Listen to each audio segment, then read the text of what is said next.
live on a plane of existence, and we all strive for a higher plane of existence, a high vibrational state of being. But an interesting point about the crest and the trough of this high vibrational wave that we are vibrating at is that we have highs and we have lows. And so that means that we have the euphoric highs as well as the bottom part. And that bottom part is what we're going to talk about today. See, this bottom part is worth talking about because when the going gets tough, that is when we are really putting our spiritual intelligence, if you will, to the test. We can be meditating all we want, we can be affirming certain things about ourselves, but when it actually comes time to apply those principles and we sit here twirling our thumbs, then are we really spiritual warriors? There's a reason why it is best to do practice problems if you want to excel at a topic. By actually applying yourself and applying the knowledge that you know, you learn from your mistakes and you actually get that much better, that much faster. So the same is said whenever we have these peaks and these troughs, where we have to recognize that whenever we are in that low point, our inner demons are going to come to the surface. Whether we try to escape and block away the problems, whether we like to project our stress onto others, or if we like to fill ourselves with distractions and ultimately hide from the problems that are staring us right in the face. We all have these kind of problems in small forms and at large doses, and how we choose to react is something that we can always improve upon. So how do we handle these low points in life? Well, number one, feel whatever it is that you feel.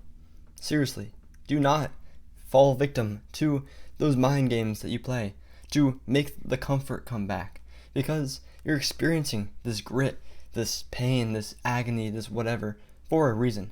And this reason may be so weird and unrelated to how you want to be feeling, but it's here and it's right now. So what we do is this: we go to the gym, we work out, and we don't stop working out until we feel at least an inch better. If you can't work out, then you go outside, you get some fresh air, you get the sun shining on your face, you do whatever you know you need to do.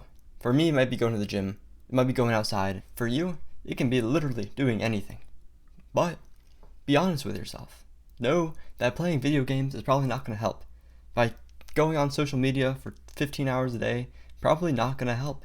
Doing whatever you naturally feel inclined to do, whenever you are wanting to block away from what you're feeling, do not do that.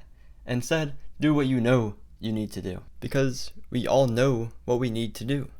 The truth is sitting there in plain sight, and it might be as simple as literally sitting down and closing your eyes, escaping from any distraction so you can think about things, you can feel whatever you need to feel, and so you can come to terms with what's going on in this world.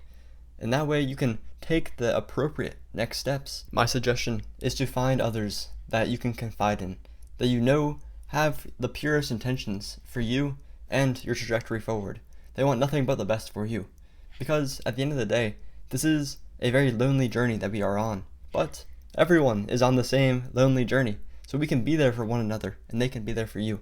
And it is when you need that the most that you'll be grateful that people exist in this world.